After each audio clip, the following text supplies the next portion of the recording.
Welcome back to my channel PH Chemistry. This is the third part of periodic table series in which we will discuss about trends in the periodic table.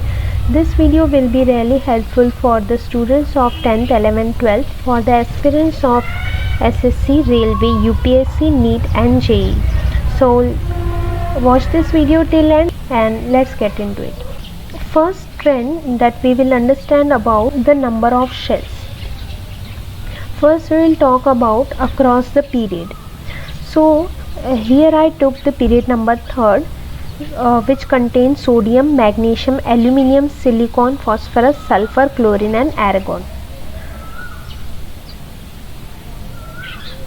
So when we go from sodium to argon, means from left to right in the periodic table, we can see here about electronic configuration. It is for sodium it is 281, for magnesium 282, aluminium 283 and it goes up to 288.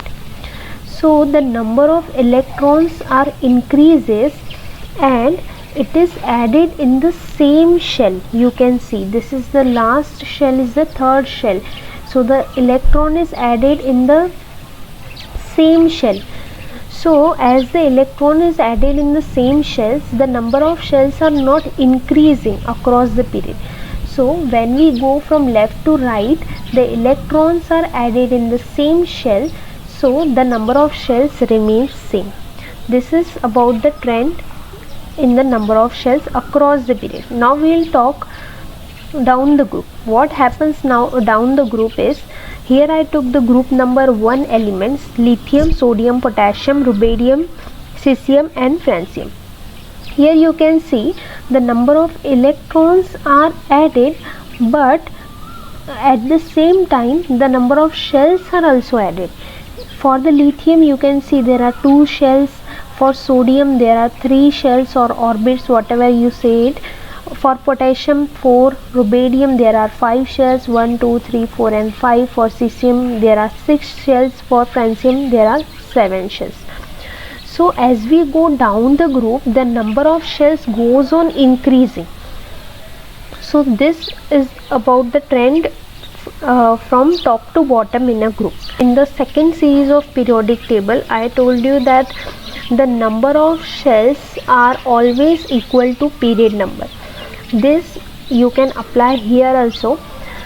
Lithium belongs to the period number 2nd, so it has 2 shells.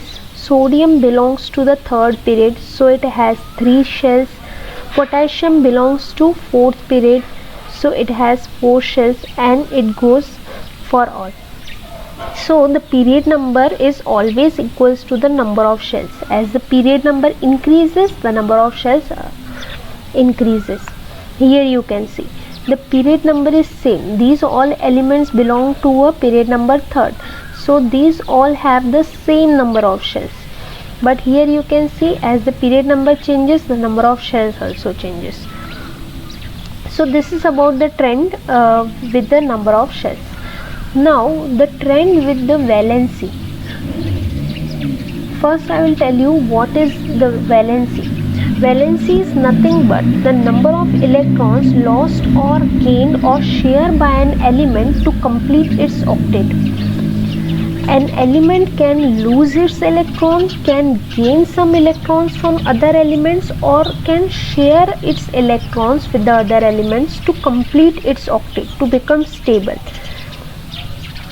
So here given table shows the elements of the period number 3rd. The electronic configuration of sodium is 281, magnesium 282, aluminium is 283, silicon electronic configuration is 284 and it goes on. So what is the valence electron? Electrons which are present in the outermost shell of an element are known as valence electron. So the number of electrons present in the outermost shell of sodium is 1. So the valence electron of sodium is 1. For magnesium, the outermost electrons are 2.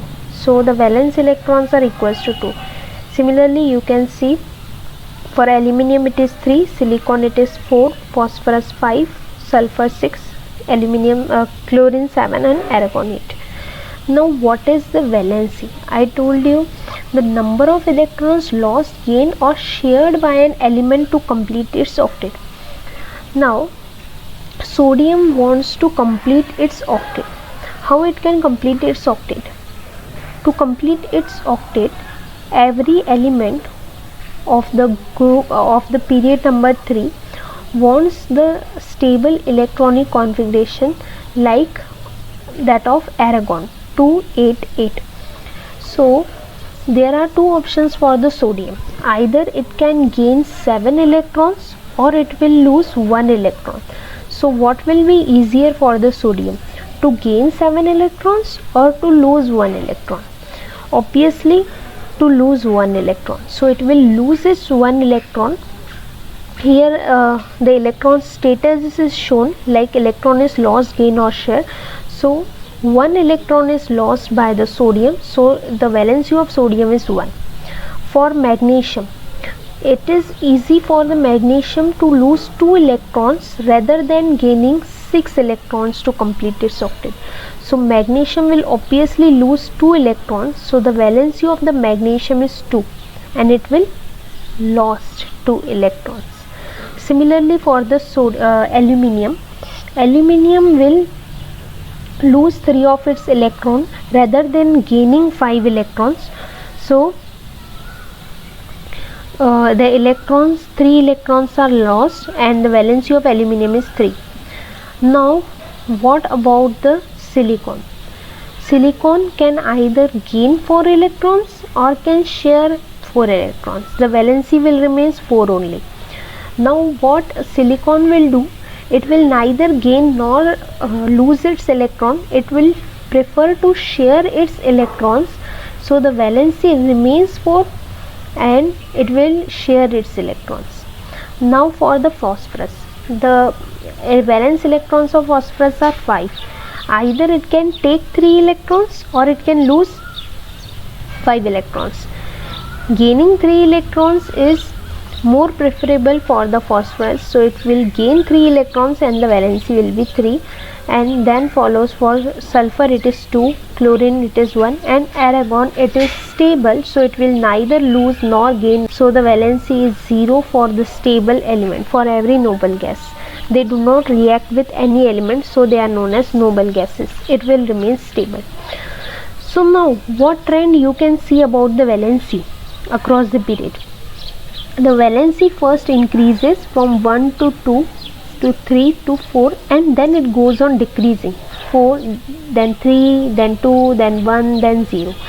So from left to right in the period, the valency first increases and then decreases. This is trend about the valency across the period. We are talking about the period number 3 here. Now we'll talk about the group. Top to bottom in a group, the valency remains same. Here we took a group number 1 which contain lithium, sodium, potassium, rubidium, cesium and francium. Lithium has the electronic configuration 2,1, sodium has configuration 281, potassium 2881. So here you can see the valence electrons will remain same for all the elements. As the valence electron will remain same, the valency will also remain same for all the elements. As I told you in the second series of this lecture, for the elements of the same group number, the valency will remain same. So for the group number 1, all the elements will have same valency. So from top to bottom in a group, the valency will always remain same, and this will follows for all the groups in the periodic table. This is about the trends in the valency. Now the trends in the atomic radius, which is very famous and so many times it is asked in exam. So this trend is based on the former two trends which I told you about the number of shells. So atomic radius is nothing but the distance between the nucleus and the outermost shell. Nucleus is present at the center of atom, so the distance between the nucleus and the outermost shell of an atom is known as atomic radius. As we go from left to right in the period, the atomic radius you can see here, it goes on decreasing. Relate this with the number of shells. Here we come to this. Number of electrons are added in the same shells. As the number of electrons are added in the same shell, the nuclear charge will goes on increasing from left to right. The nuclear charge will goes on increasing and increasing. Force of attraction between the nucleus and the outermost electron will increases as the number of electrons get added into the more and more number of electrons are get added into a shell. So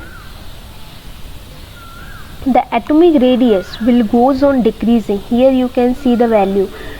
For lithium it is 0.152, for beryllium it is 0.111. Here you can see for boron it decreases, it goes on decreasing up to fluorine.